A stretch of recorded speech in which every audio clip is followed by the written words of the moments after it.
اور سن رکھو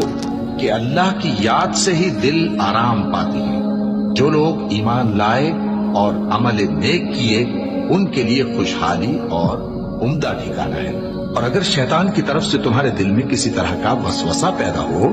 تو اللہ سے پناہ مانگو، بے شک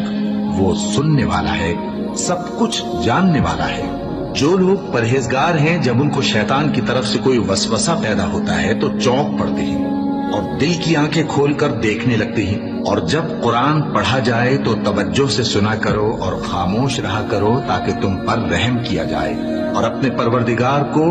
دل ہی دل میں عاجزی اور خوف سے اور پست آواز سے صبح و شام یاد کرتے رہو، اور دیکھنا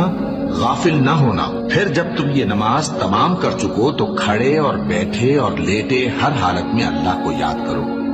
پھر جب تم مطمئن ہو جاؤ تو پورے آداب کے ساتھ